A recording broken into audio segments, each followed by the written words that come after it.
এর মানে ওই জ্ঞানী ডাক্তারের চেয়ে ক্যানভাসারের জবানে জাদু বেশি। জাদু কি? এর মানে জাদু বেশি বলেই কি ওই ডাক্তারের চেয়ে ক্যানভাসারের জ্ঞান বেশি, এলেম বেশি?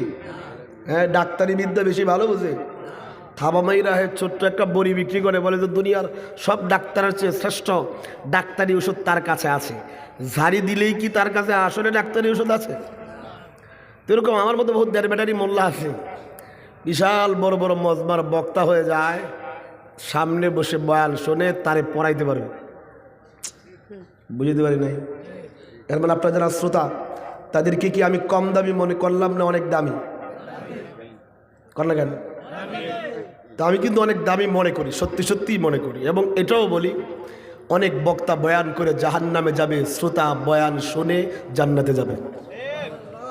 যে আজকে শবে মেরাজের সারা দেশে প্রচলন চলতেছে, যদিও এই 27 তারিখই শবে মেরাজ হয়েছিল কিনা মুহাদ্দিসিনে কেরামের মাঝে মতভেদ আছে। মুআররিখিনরা কেউ কেউ লিখেছেন রবিউল আউয়াল মাসে শবে মেরাজ হয়েছে, কেউ কেউ লিখেছেন রবিউল সানি মাসে হয়েছে, কেউ কেউ লিখেছেন মুহররম মাসে হয়েছে, অনেকেই লিখেছেন রজব মাসে। এটা মশহুর প্রসিদ্ধ কল যে রজব মাসের 27 তারিখেই হয়েছে। তো মেরাজের বিবরণ পড়তেছিলাম, তো সেখানে পেয়েছি রাসূল করিম সাল্লাল্লাহু আলাইহি সাল্লাম যখন মেরাজে যাচ্ছিলেন, পথিমধ্যে এক ব্যক্তির দৃশ্য দেখলেন যে কিছু লোক ওই লোকটার জিহ্বা টান দিয়া ধইরা এইভাবে কেচি দিয়ে কাটতেছে, কেচি দিয়ে কাটতেছে, কেচি দিয়ে কাটে, জিহ্বা পড়ে যায়, আবার জিহ্বা জোড়া লাগে, আবার জিহ্বা কাটে, আবার জিহ্বা জোড়া লাগে, এইভাবে তার জিহ্বা কাটতেছে, জোড়া লাগতেছে, কাটতেছে, জোড়া লাগতেছে। নবী জিজ্ঞেস করলেন, জিবরিল, এটা কেমন ঘটনা? এই লোকের জিহ্বা কেন কাটা হচ্ছে? জিবরিল বললেন, ইয়া রাসূলুল্লাহ, এই লোকগুলো হলো আপনার উম্মতের ওই সকল বক্তা যে নিজে বয়ান করে কিন্তু আমল করে না। আমল বয়ান করে কিন্তু আমল কর না, বয়ান করে আমল। আপনাদের আগ্রহ এমন হয় নাই বয়ান শোনার? আচ্ছা, আরেকটু কথা বলি, দেখি আগ্রহ হয় কিনা। দেখেন, এখানে এমন কেউ আছেন যে নামাজ ফরজ এই কথা জানেন না? হাত তোলেন তো। জানেন না? মানে নামাজ ফরজ এই কথা জানেন না এমন কেউ আছেন? নামাজ না পড়লে গুনাহ হয় এটা জানেন না? কে আছেন? কথা কথা কেন? রোজা রাখা ফরজ, কে কে জানেন না? হজ করা ফরজ, কে কে জানেন না? সম্পদ থাকলে যাকাত ফরজ, কে কে জানেন না? পর্দা করা ফরজ, কে কে জানেন না? মিথ্যা বলা হারাম, কে জানেন না? সুদ খাওয়া হারাম, কে কে জানেন না? ভোট চুরি করা হারাম, কে কে জানেন না? দেখি দেখি দেখি, এই ভোট চুরি করা যে হারাম, কে কে জানেন না বলেন তো দেখি। আরেকজনের ব্যালট চুরি করে মারা, এটা যেটা খারাপ কাজ, দুর্নীতি, 2 নম্বরি, বাটপাড়ি, এই কামটা খারাপ কাজ, এটা কে কে জানেন না বলেন তো দেখি। এই বোনের সম্পদ মেরে দেওয়া হারাম, জায়েজ নেই, গুনাহের কাজ, কে কে জানেন না? আরেকজনকে অন্যায়ভাবে হত্যা করা হারাম, কে জানেন না বলেন তো দেখি। বলেন বলেন, জিনা করা হারাম, কে জানেন না? চুরি করা হারাম, কে জানেন না? বলেন, আমি কি ওয়াজ করব? এর মানে শরীয়তের যে সকল আবশ্যকীয় মাসআলা মাসাইল আছে এদেশের সব মানুষ জানে, সমস্যা কোন জায়গায়? মানে না। আমি মানে বুঝাইতে পারি নাই। এই সমস্যা কি জানায় না না মানায়? জানে তো সবাই। হুজুর কি বয়ান করবো? নামাজের কথা কইব, কে জানে না নামাজ ফরজ? হুজুরে কি বয়ান করছে? রোজার কথা কইছে, আর রোজা রাখা যায় ফরজ, কে জানে না? হুজুরে কইছে সুদ খাওয়া যাবে না, ঘুষ খাওয়া যাবে না, 2 নম্বরি করা যাবে না, মানুষের সম্পদ দখল করা যাবে না, বোনের সম্পদ দখল করা যাবে না, আরেকজনকে অন্যায়ভাবে হত্যা করা যাবে না। ওইগুলো কে না জানে? আরে জানে কি জানে না? হুজুরে যা বয়ান করছে আগে, আমি দেড় ব্যাটারি মোল্লা যা কমু, এগুলো সব আপনারা আরে বলেন না, জানেন কি জানেন না? সব জানেন। চর্বিত চর্বণ হবে, চর্বিত চর্বণ বুঝেন? গরু দেখবেন বৈশা বৈশা এতক্ষণ ধরে ঘাস খায় না, চুপচাপ বসা, এরপরে দেখবেন, দেখেন নাই করে কি কয় জাবর কাটে, মানে কি একটু আগে খাইছিল মুখের এই পাশে এই পাশে কিছু জমা রাখছে, এখন এগুলোকে চর্বিত চর্বণ করে, চাবায় আবার চাবায়, চাবায় আবার চাবায়। তা আমরা যা কিছু বয়ান করি সব সাবাই আবার সাবাই। আমি কি বুঝাইতে পারছি?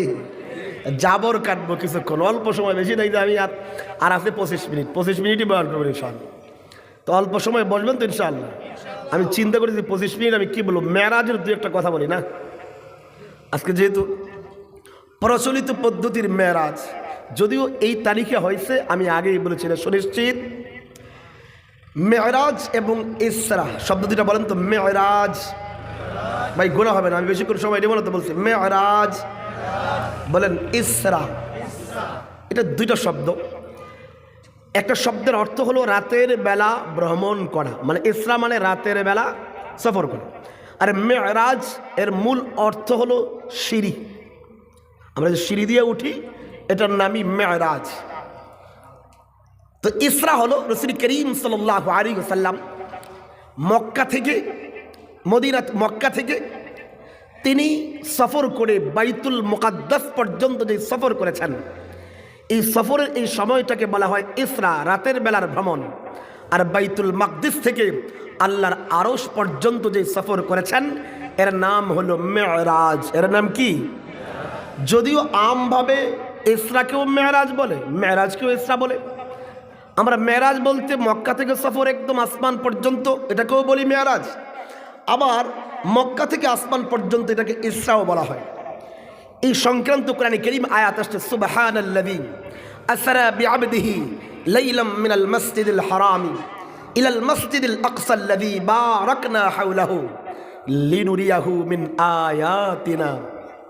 আমি আয়াতের তাফসীরগুলো অনেক লম্বা হয়ে যাবে। আল্লাহ এই আয়াতের সূচনা করেছেন বড় আজীব শব্দ দিয়ে। আল্লাহ বললেন সুবহান, বলেন না সবাই সুবহান, গোনা হবে না, বলেন সুবহান। সবাই বললেন, রাগ করতেছেন, সুবহান।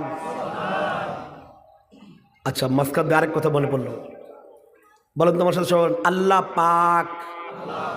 সবাই কয় না আল্লাহ পাক, নবীরাও পাক, সাহাবীরাও পাক, আল্লাহ পাক, নবীরাও পাক, সাহাবীরাও পাক।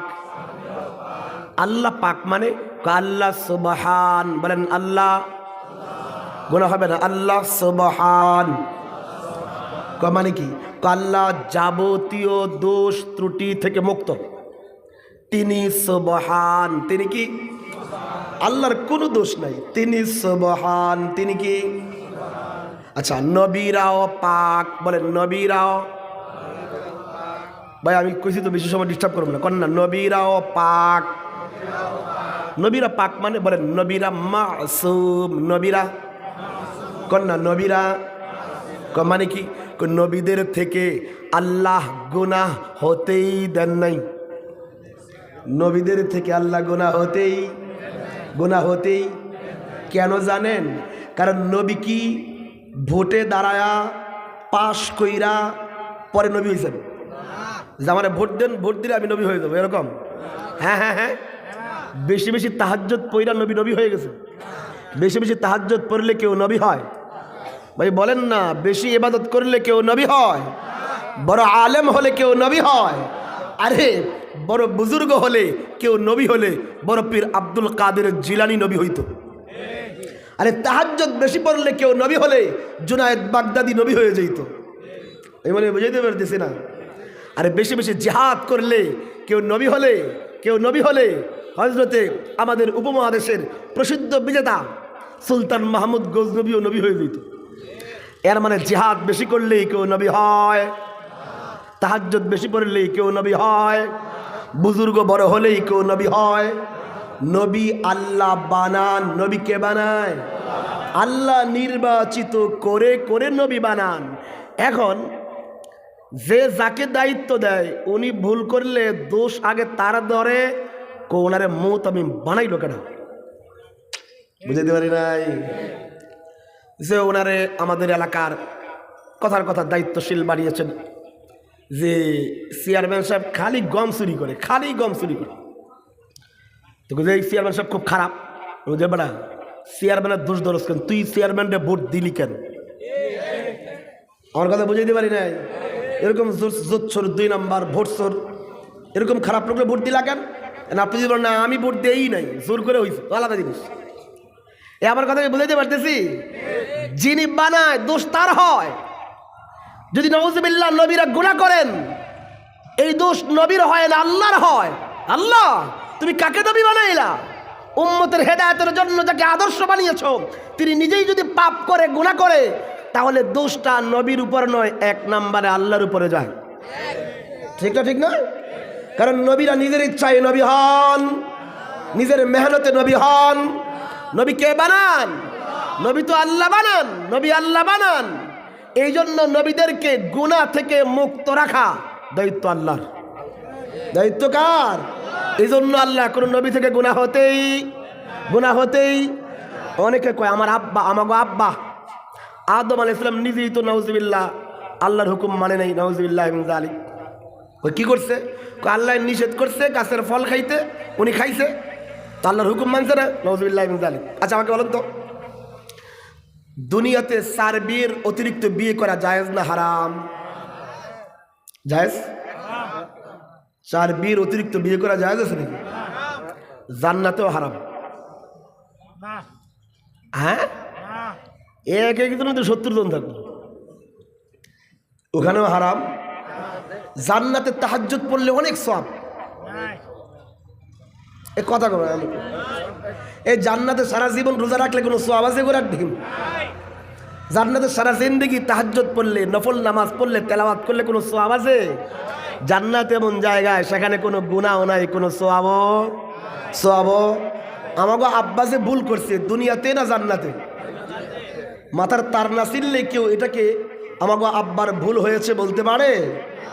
আমাদের আব্বা আদম আলাইহিস সালাম, তিনি যে ভুল করে নিষিদ্ধ গাছের ফল খাইলেন, দুনিয়াতে খান নাই তো? দুনিয়াতে খান, তো জান্নাতে খেয়েছেন, তো গুনাহ হলো কেমনে? ব্যাখ্যা বুঝাইতে পারি না এগুলো।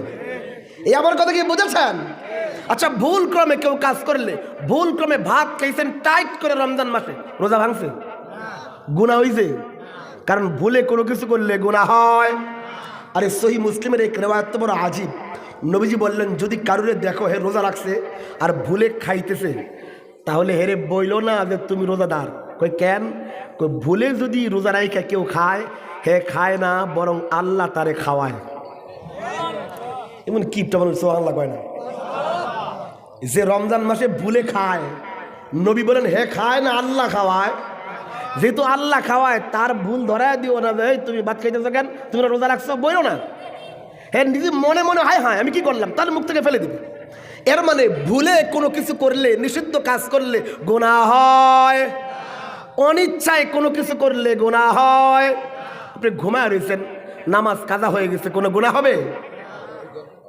মূসা আলাইহিস সালাম এক কিপ্তি বদমাইশ উল্টাপাল্টা করছে, এক থাপ্পড় একটা মারছে মূসা আলাইহিস সালাম, থাপ্পড় খাই ওটা চিৎপটাং হয়ে গেছে, মানে মরে গেছে।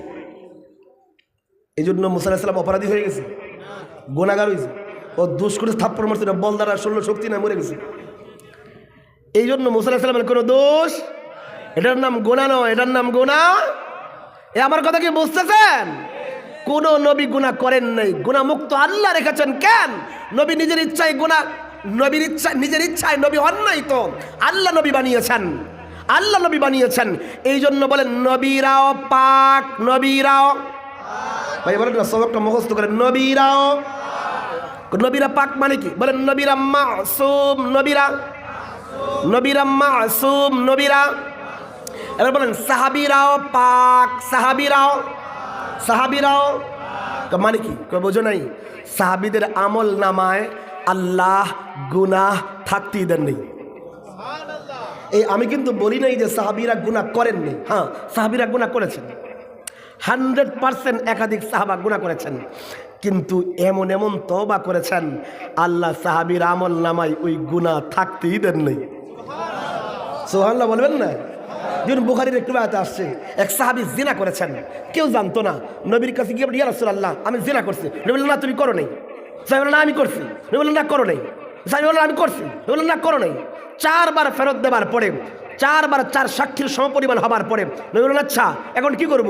ওই সাহাবী বললেন আমি জিনা করছি, আমার জিনার শাস্তি দেন। কি শাস্তি? বিবাহিত অবস্থায় জিনা করলে পাথর মেরে হত্যা করতে হয়। নবী আমাকে পাথর মেরে হত্যার নির্দেশ দেন। সাহাবীর বিরুদ্ধে কথা বলার আগে সাহাবীর জায়গায় একবার নিজেকে চিন্তা করেন। আমরা তো পুকুর চুরি করে ঢাকতে চাই, পুকুর চুরি করে ঢাকতে চাই। ওই সাহাবী চুপি চুপি জিনা করেছেন, ঢাকতে চান নাই। আল্লাহর আযাব থেকে বাঁচার জন্য দুনিয়ার আযাবে পইরা হাসরের আযাব, জাহান্নামের আযাব, কবরের আযাব থেকে বাঁচার জন্য পাগল হয়ে গেছেন। নবীজি বলেন ঠিক আছে, পাথর মারা হোক। পাথর মেরে ওই সাহাবীকে হত্যা করা হলো। তো একজন রাগ করে থুতু মারতে গেছে, যে এত নিকৃষ্ট কাজ করেছে। নবীজি বলেন খবরদার, খবরদার, এই সাহাবীর ব্যাপারে মন্দ বলবা না, কারণ এই সাহাবী এমন তওবা করেছে, যদি এই মক্কার এই মদিনার বড় এক উপত্যকা এলাকায় যত মানুষ আছে সবাই যদি জাহান্নামী হয়, এই এক সাহাবীর তওবায় এদেরকে জাহান্নাম মুক্ত করে জান্নাতি বানানোর জন্য যথেষ্ট। এর মানে বলেন সাহাবীরাও পাক, সাহাবীরাও মানে সাহাবীদের আমল নামায় আল্লাহ গুনাহ থাকতেই, কন্যা কন্যা গুনাহ থাকতেই। এর মানে আরবি শব্দটা বলেন সাহাবীরা মাহফুজ, সাহাবীরা, সাহাবীরা মাহফুজ, আল্লাহ হেফাজত করেছেন। গুনাহ করার পরে তওবা করার তৌফিক দিয়েছেন। আমার বলা এটা মাকসাদ না, বলেন সুবহান। আল্লাহ যাবতীয় দোষ ত্রুটি থেকে মুক্ত। আল্লাহ মেরাজের কথা, ইসরার কথা বলতে গিয়া প্রথমে বললেন সুবহান। কেন? সুবহানাল্লাহ কখন বলে জানো? যখন এমন আশ্চর্য ঘটনা দেখি যা স্বাভাবিকভাবে হয় না, অস্বাভাবিক, অস্বাভাবিক কথা শুনি না, আমরা বলি সুবহানাল্লাহ। তো আল্লাহ আয়াতের বাকি অংশে এমন এক আজীব ও গরীব আশ্চর্য কথা বলেছেন, যেই জন্য আল্লাহ আয়াতের সূচনা করেছেন সুবহান শব্দ দিয়ে। কোন নাউজুবিল্লাহ, আস্তাগফিরুল্লাহ, নাউজুবিল্লাহ। আরে সুবহানাল্লাহ, মন খারাপ করি কোন সুবহানাল্লাহ? বেশি মন খারাপ না? আলহামদুলিল্লাহ। আরো মন খারাপ করে আলহামদুলিল্লাহ। আরে বেশিক্ষণ জ্বালাবো না তো আমি, আর 15 মিনিট। আলহামদুলিল্লাহ, সুবহানাল্লাহ। আমাদের নবীকে আল্লাহ মেরাজে কেন পাঠাইলেন এটা বলার আগে একটা কারণ বলি, সহজভাবে বলি। দেখেন, মানুষ যখন বড় বিপদে পড়ে, বিবি মারা গেছে, বাবাও মারা গেছে, এই লোকটা খুব সুখী না দুঃখী? বেশি বিরক্ত আমার উপরে। বাবাও মারা গেছে, বউ মারা গেছে, সুখী না দুঃখী? এরপরে মিথ্যা মামলায় 3 বছর জেল খাটছে। কয় বছর? 3 বছর জেল খাইটা বেরিয়েছে। বের হওয়ার পরই বউ মারা গেছে, বাবাও মারা গেছে। এই লোকটা সুখী না দুঃখী? প্রচণ্ডই দুঃখী মানুষটার কাছে কাছের মানুষ গিয়া বলে, ভাই তোর মন খারাপ জানি, মিথ্যা মামলায় জেল খাটে আসলি, হয়তো মিথ্যা মামলা দিয়া তোকে হয়রানি করা হয়েছে। বের হওয়ার পরে বিবিও মারা গেল, বাবাও মারা গেল, বড় পেরেশান, তোর মন অনেক খারাপ। চল না মনটা ফ্রেশ হবার জন্য একটু দূরে কক্সবাজারে ঘুরে আসি। বুঝাইতে পারি নাই? ঘুরতে গেলে, প্রাকৃতিক পরিবেশে গেলে, সুন্দর সুন্দর সুন্দর দৃশ্য দেখলে চল সাজেক চলে যাই। সেখানে ওই পাহাড়ের উপরে গিয়া মেঘের কাছে চলে যাব, দৃশ্য দেখলে ভালো লাগবে। চল একটু চিড়িয়াখানায় যাই, বানরের নাচ দেখব, একটু ভালো লাগবে।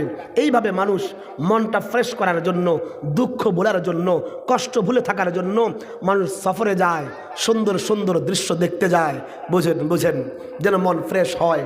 আমাদের প্রিয় নবী সাল্লাল্লাহু আলাইহি ওয়াসাল্লাম হিজরতের আগের নবুয়তের 10ম বছর, একসাথে নবীর জীবনে অনেকগুলো দুঃখের ঘটনা হয়েছে। 3 বছর মক্কার মুশরিকরা নবীকে জেলবন্দি করে রেখেছিল।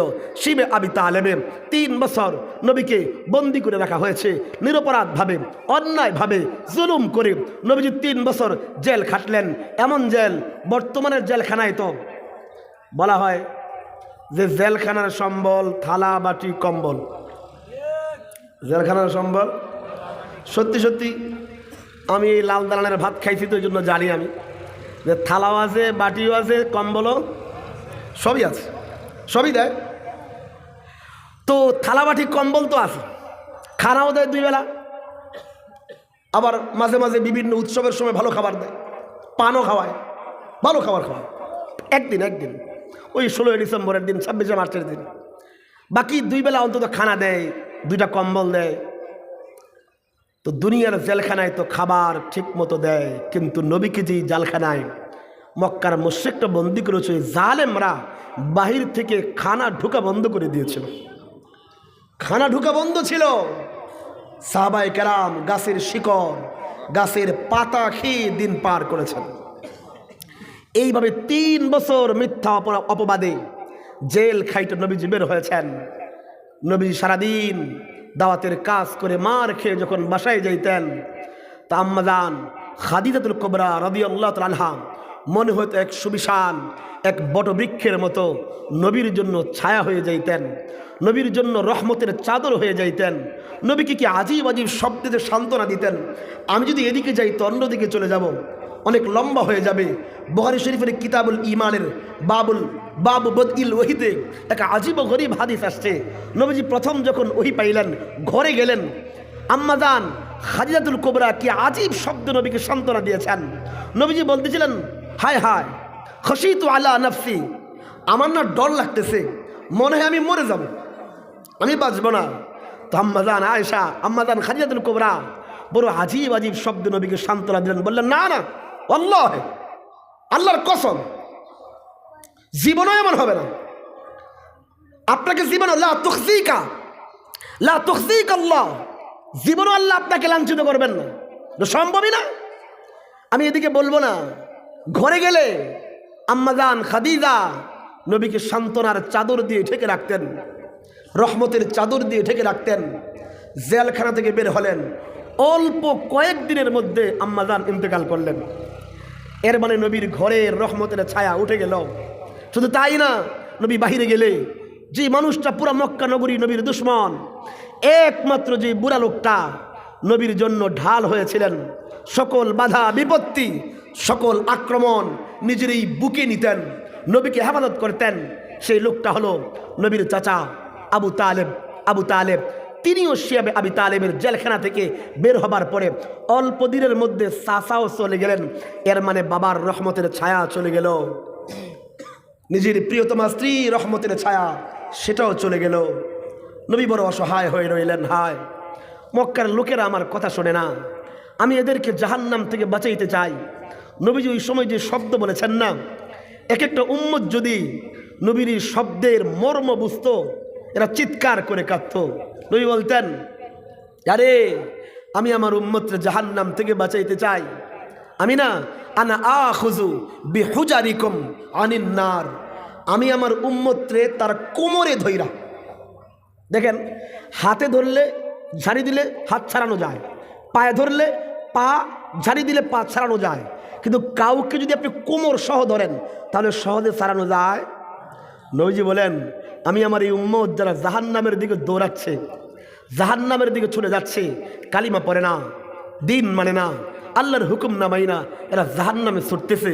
নবীজি বলেন, আনা মাসালি ওয়া মাসালুকুম আনা আখুযু বিহুজারিকুম মিনান নার। নবীজি বলেন, আমার আর তোমাদের উপমা কেমন জানো, আমি না তোমাদের কোমর ধইরা তোমাদেরকে জাহান্নামের আগুন থেকে বাঁচাইতে চাই। নবীজি মন খারাপ হয়ে গেছে, হায় আমি যাদেরকে জাহান্নাম থেকে বাঁচাইতে চাই এরা আমার জেলখানায় বন্দি করে রাখছে, বেরোতে না আমার স্ত্রী মারা গেল, আমার বাবার স্নেহওয়ালা আমার চাচা আবু তালেব মারা গেল। এবার নবী কি করবেন, বড় পেরেশান হয়ে গেছেন। পেরেশান হইয়া এবার নবী চিন্তা করলেন, মক্কার লোকেরা আমার কথা শোনে না, মক্কার মানুষগুলো আমার দাওয়াত কবুল করে না, মক্কার মানুষগুলো আমাকে ঘাড় ধাক্কা দিয়ে বের করে দেয়, মক্কার লোকেরা আমাকে দুশ্মন মনে করে, হতে পারে এলাকা সাইরা একটু দূরের তায়েফে চলে যায়, মনে হয় তায়েফের লোকেরা আমার কথা শুনবে। বাড়ির লোক বাড়ির কথা শোনে না, বাড়ির লোক বাড়ির মানুষের কথা শোনে না। আমরা বাংলায় বলি, বাড়ির গরু বাড়ির ঘাস খায় না। নবীজি মনে করলেন, আমার কুরাইশ বংশের লোকেরা আমাকে নবী মানতে চায় না, আল্লাহর হুকুম মানতে চায় না, মনে হয় তায়েফের লোকেরা মানবে। ম্যাপে গুগলে সার্চ দিয়ে দেখেন, প্রায় 100 কিলোমিটারের কাছাকাছি দূর ওই তায়েফ। এখনকার এত বিশাল মহাসড়ক ছিল না, মরুভূমির রাস্তা, কখনো পাহাড়, কখনো বিশাল গর্তওয়ালা। এই জায়গা পার হয়ে এক ছোট্ট গাধায় চড়ে সাথে যায়েদ বিন হারেসাকে নিয়ে 100 কিলোমিটার লম্বা সফর নবী করলেন। কেন? ভোট চাইতে যায় নাই, মেম্বারির জন্য পদ চাইতে যায় নাই, চেয়ারম্যানের জন্য যায় নাই, নবী ব্যবসা করার জন্য যায় নাই। এই মানুষটার অন্তরে কি পরিমাণ উম্মতকে জাহান্নাম থেকে বাঁচানোর দরদ ছিল। নিজের বাড়িঘর ছাইরা ওই সুদূরের হাঁটতে হাঁটতে চলে গেলেন তায়েফে। তায়েফের এই জালেম লোকগুলো একবার ভাবলো না এই মানুষটা 100 কিলোমিটার সফর করে আসছে, শুনি না মানুষটা কি বলে। এই লোকটা আমাদের বাজারে আইসা কোনো পণ্য কিনতে আসে নাই তো, কোনো পণ্য বেচতেও আসে নাই, নিজের কোনো স্বার্থে আসে নাই তো, নিজের জন্য কোনো কিছু চাইতে আসে নাই। এই লোকটা কেন আসলো? কি পরিমাণ দরদ নিয়ে আসলো, কি পরিমাণ মোহাব্বত নিয়ে আসলো, শুনি না এই লোকটা কি বলে, শুনি না তার অন্তর ভরা কি দরদ নিয়ে আমার কাছে আসছে। এই জালেম তায়েফের লোকগুলো নবীর একটা কথাও শুনে নাই, নবীকে কথা বলতেও দেয় নাই, নবীর উপরে আঘাত করেছে, নবীর মাথা থেকে পা পর্যন্ত রক্তাক্ত করেছে। নবী কারো কাছে পয়সা চায় নাই, সম্পদ চায় নাই, পদ চায় নাই, পদবি চায় নাই, না না কিছু চায় নাই, ব্যবসা করতেও যায় নাই। কিন্তু এই জালেম তায়েফের লোকগুলো নবীকে রক্তাক্ত করে মাথা থেকে পা পর্যন্ত এমনভাবে রক্তাক্ত করেছে। যায়েদ বিন হারেসা বলেন, আমি তাকায় দেখলাম নবীজি চপ্পল পায়ে গিয়েছেন, নবীর ওই চপ্পল আর পা রক্ত লাইগা এমনভাবে লেগে গেছে নবী তার পাওটা চপ্পল থেকে আলাদা করতে পারতেছিলেন না। বুঝেন বুঝেন, এমন মার খেয়ে নবী যখন হয়রান পেরেশান হয়ে মদিনায় মক্কায় ফিরে আসলেন, কষ্ট মুসিবত বিপদের চূড়ান্ত সীমা পার হয়ে গেছে। কেউ কাছের নাই, কে আপন কে দূর, সব দুশ্মন হয়ে গেছে। আল্লাহ যেন বললেন, আমার মাহবুব তোমার পরীক্ষার সব সীমা তুমি পার করে গেছো, সব পরীক্ষায় তুমি উত্তীর্ণ হয়ে গেছো। আর না, এই দুনিয়ার মানুষগুলো যেহেতু তোমারে চিনে নাই বুঝে নাই, তোমারে আমি আর দুনিয়ায় রাখবো না, একটু ঘুরে আসো, মনটাকে ফ্রেশ করে দেই, চলো এই দুনিয়া সাইরা আমি আল্লাহর জান্নাত জাহান্নাম আমি আল্লাহর আরশ পর্যন্ত তুমি মেহমান হয়ে যাও। তো আল্লাহ তাআলা এত মুসিবতের পরে বিপদের পরে আল্লাহ যেন নিজের বন্ধুকে একটু খুশি করার জন্যে, কষ্ট অনেক হয়ে গেছে, মুসিবত তো অনেক হয়ে গেছে, অনেক কষ্ট হয়েছে, চলো একটু মনটা ফ্রেশ করে আসি, একটু ঘুরে আসি। এবার আল্লাহ জিবরাইলকে পাঠাইলেন, হযরতে মিকাইল আলাইহিস সালামকে পাঠাইলেন। আসলেন, আসার পরে উম্মে হানির ঘরে আসলেন, অন্য সময় আসতেন, স্বাভাবিকভাবে আসতেন, কিন্তু ওই দিন আসলেন তো আসলেন উম্মে হানির ঘরের ছাদ এইভাবে ফাঁক করে জিবরাইল নবীর সামনে নেমে গেলেন। নামার পরে আবার লেগে গেছে, ইঙ্গিত হলো নবী আমি আপনাকে নিয়ে যাব, অনেক লম্বা সফর করাবো, আবার ফিরে আসবেন, যেমন এই জায়গা ফাঁকা হয়েছিল আবার একইভাবে মিলে গেছে, আপনি যেখান থেকে যাবেন আয়সা দেখবেন হুবহু ঠিক একই অবস্থায় বাকি রয়েছে। বুঝাইতে পারি না মনে হয় কি বলছে। আচ্ছা, মজার জিনিস হলো, রাসূল করিম সাল্লাল্লাহু আলাইহি ওয়াসাল্লামকে জিবরাইল জাগাইলেন, জাগা বলি রাসূলুল্লাহ চলেন। নবীজি উঠলেন, উঠার পরে নবীজি বাহিরে আইসা হাতিমে কাবা, যারা গিয়েছেন তারা তো নিজের চোখে দেখেছেন, যারা দেখেন নাই ছবি তো অন্তত দেখেছেন। একটা হলো বাইতুল্লাহর চারিদিকে কালো গিলাপ দেওয়া, এরপরে পাশে দেখবেন একটু দেওয়াল দিয়া উঁচা করা একটা জায়গা আছে, এটা কি দেখছেন? ঘুমে ধরে গেছে আপনাদের না? বাইতুল্লাহর পাশে একটা দেওয়াল দেওয়া জায়গা আছে না উঁচা।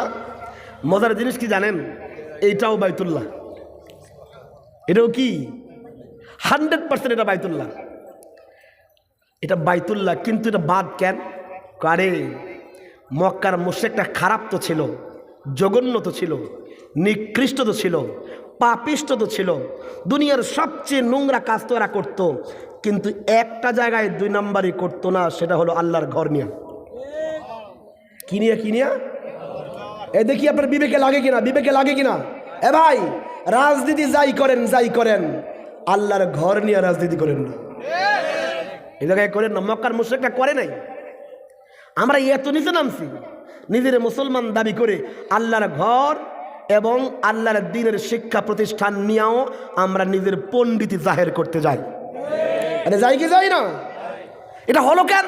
আরে কাহিনী হচ্ছে মক্কার মুশরিকরা যখন দেখলো তাদের সময় একবার বন্যা হয়েছিল, বন্যায় আল্লাহর ঘর ভেঙে গেছে, বাইতুল্লাহ ভেঙে গেছে। এরপর ওরা ঘোষণা দিয়েছে আমরা আল্লাহর ঘর বানাবো, তবে শর্ত হচ্ছে আল্লাহর ঘরে যারা চান্দা দিবা তারা মদের টাকা, জুয়ার টাকা এবং জিনার ব্যবসার টাকা, এর মানে কোনো হারাম টাকা দিতে পারবো না। কথা কি বুঝতেছেন? আমি একটা শব্দ বানিয়ে বলতে, সিরাতে ইবনে হিশাম খোলেন, সিরাতে মুস্তফা খোলেন, আপনি নিজে পড়েন নবীর সিরাতের কিতাব। মক্কার মুশরিক ঘোষণা দিয়েছে আল্লাহর ঘর বানাবো, তবে শর্ত হারাম টাকা দিয়ে বানানো যাবো না। সুদের টাকা, ঘুষের টাকা, জিনার টাকা এবং মদ বেচার টাকা, ওই টাকা দিয়ে বানাবো না। তাহলে কি যেটা একদম সলিড ব্যবসা, 2 নম্বরই ছাড়া ব্যবসা, ওই ব্যবসার টাকা হলে দিবা। তো সবাই মিলে টাকা জমা দিচ্ছে। এখন হালাল টাকা তো কম, সব জমা নিয়ে দেখবেন ইল্লা মাশাআল্লাহ অল্প কিছু লোক ছাড়া হঠাৎ বড় লোক দেখবেন নাম্বার 1 2 নম্বর, বুঝতে পারি নাই, হঠাৎ বেশি টাকার মালিক এই মানে 2 নম্বর। সবাই না ভুল বুঝেন না। তো অনেক কষ্ট করে টাকা জমায়া আমার সময় শেষ, 12টা বেজে গেছে। তো এখন টাকা যা জমাইলো অল্প হয়েছে, বেশি না কম।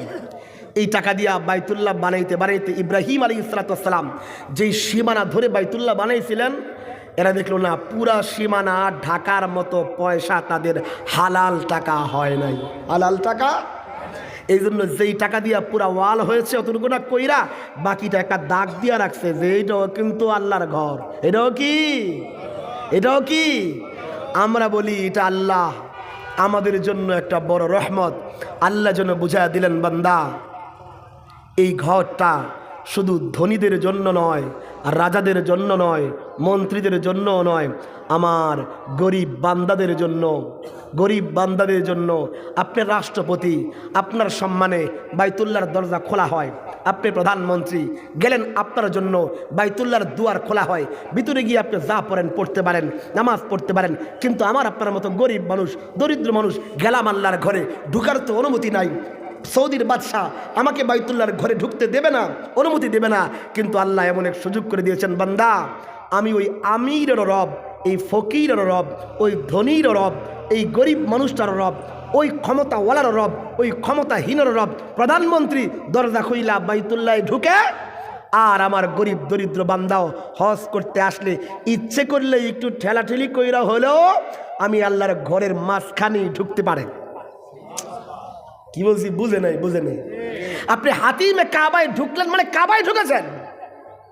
আরে হাতিমে কাবা তো কাবাই, হ্যাঁ এটা ওয়াল দেওয়া হয়নি, ওয়ালটা মাঝখান থেকে দেওয়া। আমার কথা কি বুঝতেছেন? দেখবেন সব সময় এই জায়গায় ভিড় থাকে, সব সময়। কেন করে কাবা তো পয়সাওয়ালা তো দরজা খুললা ঢুকে, আমাকে দরজা খোলা লাগে না। আল্লাহ আমাদের জন্য আল্লাহর ঘরের দরজা খুলেই রেখেছেন। আল্লাহর ঘরের দরজা কি করে রেখেছেন? আল্লাহ শুধু ধনীর রব না গরিবের রব, আল্লাহ শুধু পয়সাওয়ালার রব না পয়সাহীনের রব, আল্লাহ শুধু আমিরের রব না ফকিরের রব।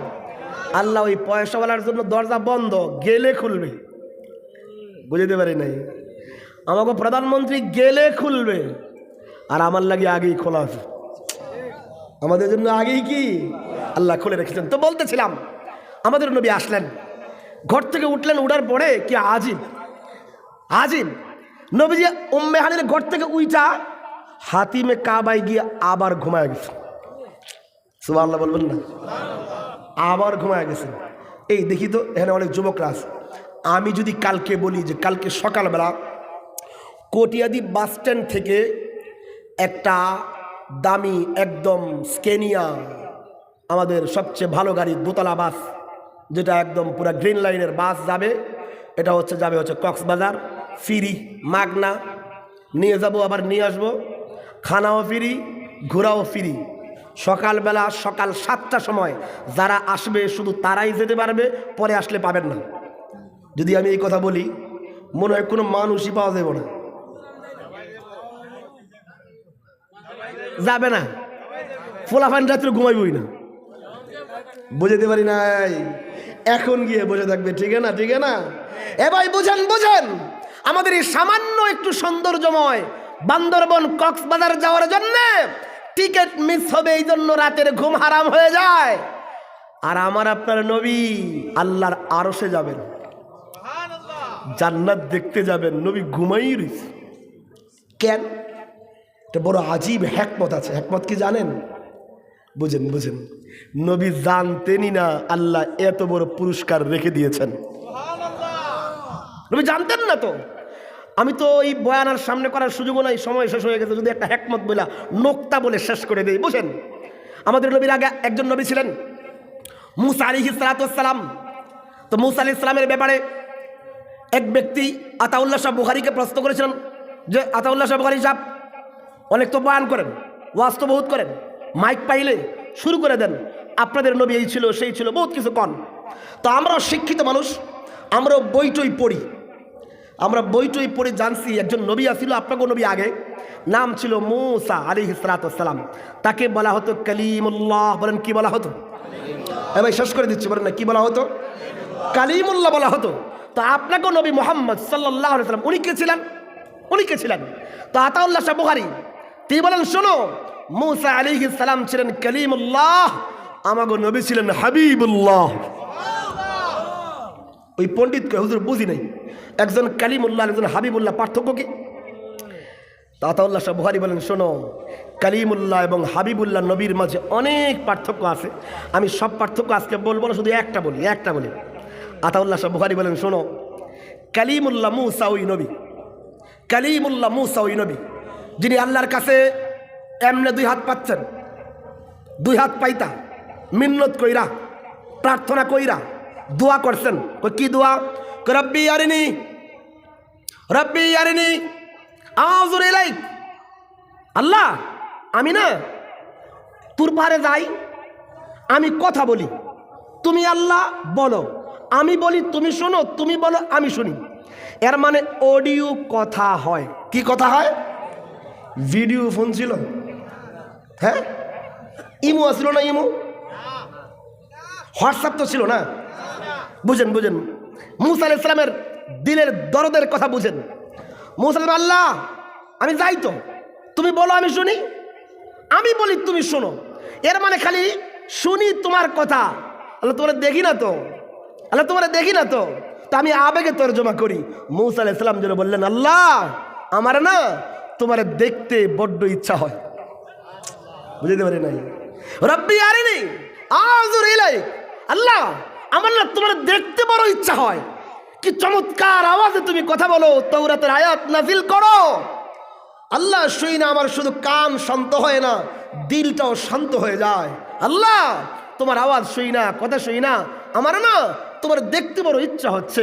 আল্লাহ আমি তোমার দিদার চাই, আল্লাহ আমি তোমার মোলাকাত চাই, আল্লাহ আমি তোমার সাক্ষাৎ চাই, আল্লাহ একটু তোমারে দেখতে চাই।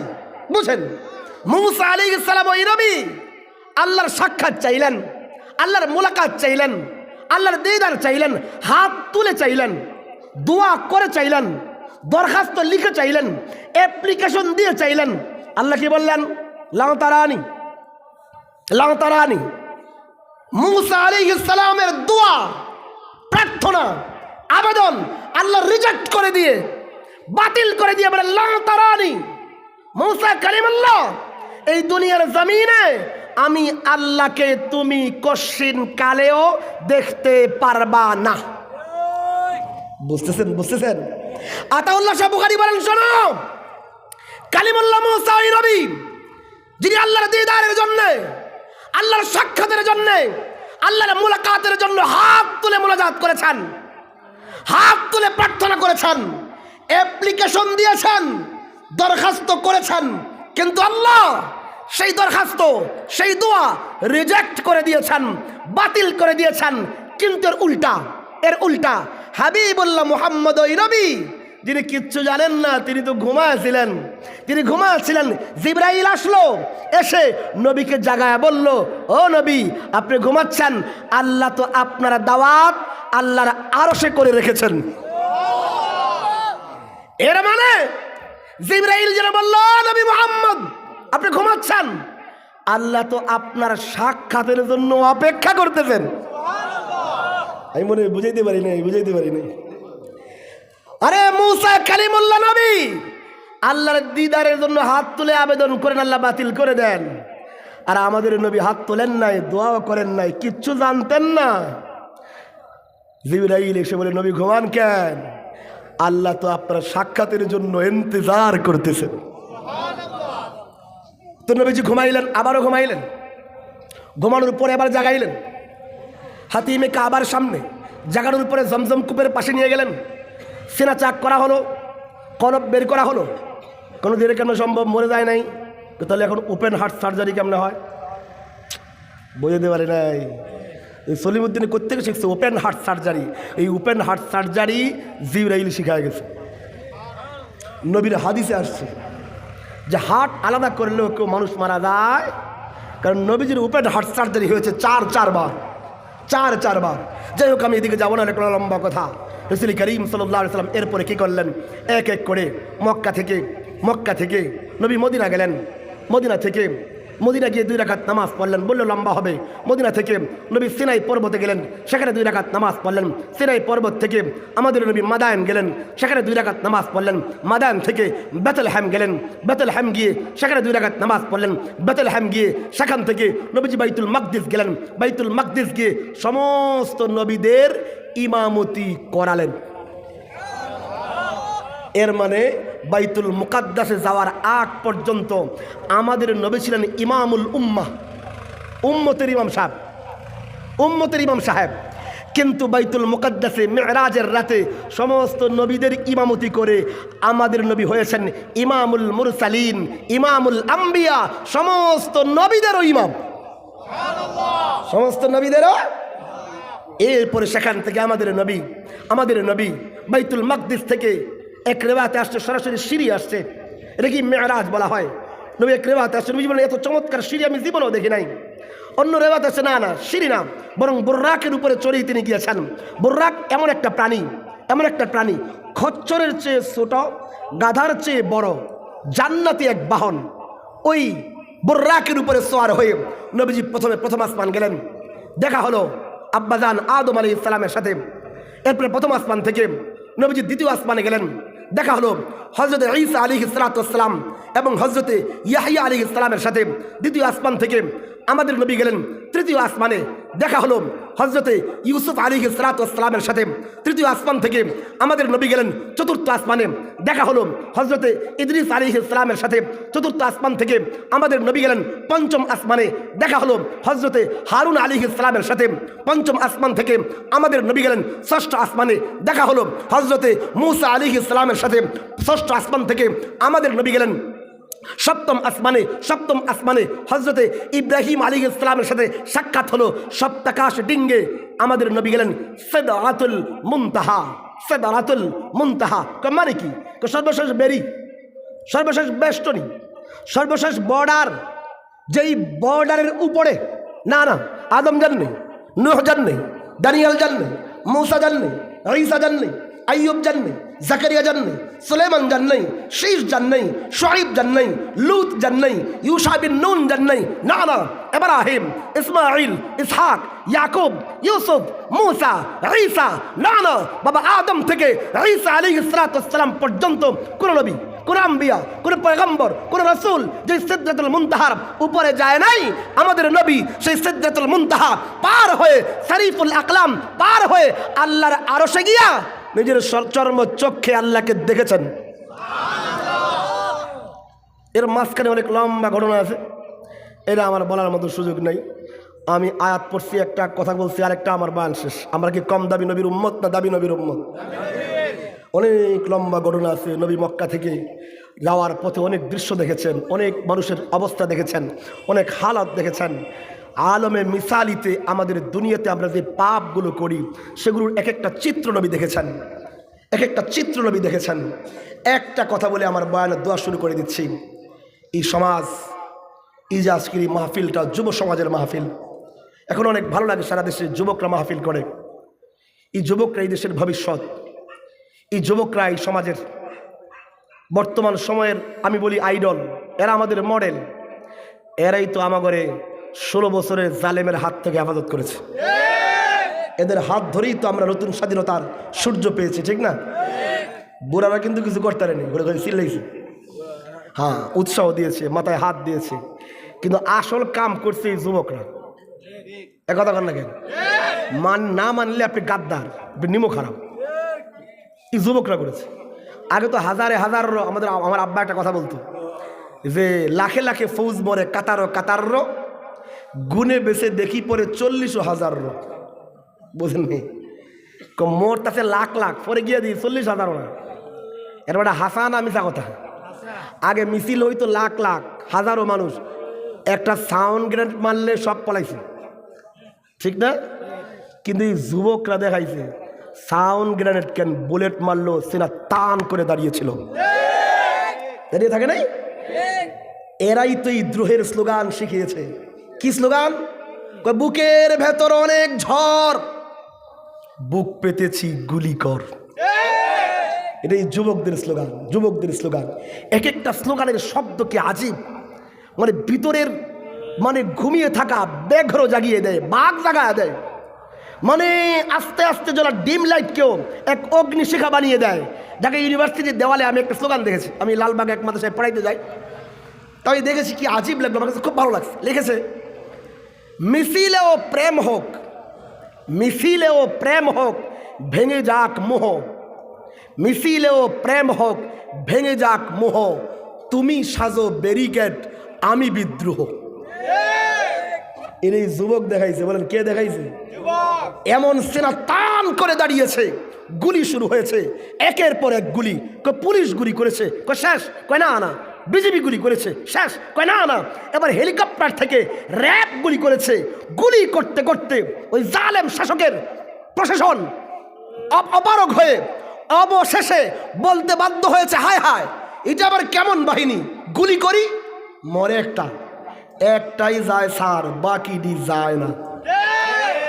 বাকিটি যায় কমেই নাকি? গুলি করলে যার শরীরে লাগে হেই পরে থাকে, আর বাকিটি এমন সিনা টান করে দাঁড়া থাকে যে আমরা ভারতের আধিপত্যবাদের হাত থেকে আমার এই মাতৃভূমিকে আমরা রক্ষা করে ছাড়বো। এরা দেখিয়ে দিয়েছে অতীতের কোনো ইতিহাসে কোনো জালেম শাসক পদত্যাগ করে লেজ গুটায়া পালায় নাই, যুবকদের আন্দোলনে পালিয়েছে। এরা আমাদের ভবিষ্যৎ, এরা আমাদের সামনের প্রজন্মের, এরা আমাদের স্বপ্ন। এই যুবকরা যদি সঠিক পথে থাকে, এই বাংলাদেশ সঠিক পথে থাকবে। যে সমাজের যুবক ভালো, ওই সমাজটা বড় সুন্দর হয়। যে সমাজের যুবকরা নোংরা চরিত্রের অধিকারী হয়, যে সমাজের যুবকরা ইভটিজিং করে, যে সমাজের যুবকরা মাদকাসক্ত হয়, যে সমাজের যুবকরা অশ্লীল খারাপ কাজে লিপ্ত হয়ে যায়, এই সমাজটার সমাজ থাকে না, সমাজ নামের একটা জাহান্নামে পরিণত হয়। ঠিক না? এই জন্য যুবকরা যে মাহফিল টাহফিল করে, ভালো জিনিস করে, আমাদের উচিত মাথায় হাত দেওয়া, পকেটেও হাত দেওয়া, আর তাদের জন্য দোয়াও করা। মাথায় হাত দিয়া দোয়া করবেন, সান্ত্বনা দিবেন, পকেটে হাত দিয়া সহযোগিতা করবেন। কথা কি বুঝতে পারছি? আবার হাত তুলে দোয়া করে, আল্লাহ আমাদের এই সন্তানদেরকে তুমি দেশপ্রেমিকও বানাও, দিন প্রেমিকও বানাও। আমরা দুইটাই চাই, শুধু দেশপ্রেমিক হলে হবে না, দিন প্রেমিক, ইসলাম প্রেমিকও হতে হবে। আবার শুধু ইসলাম প্রেমিকের কথাই আমরা বলি না, আমরা নিজের মাতৃভূমিকেও নিজের জানের চেয়ে বেশি ভালোবাসি। তো ঠিক আছে, এই যুবকরা আয়োজন করেছেন, এই জন্য এই যুবকদের জন্য দিল খুলে আমরা দোয়া করবো তো ইনশাআল্লাহ। আমি বিক্ষিপ্ত কিছু কথা বললাম, কোনো সূচনাও নাই, শেষও নাই, যেহেতু সময় আমাকে অসময়ে দিয়েছে। যেই কথাগুলো বললাম, আল্লাহ যেন এই কথাগুলো বুঝে আমাদেরকে আমল করার তৌফিক দান করেন।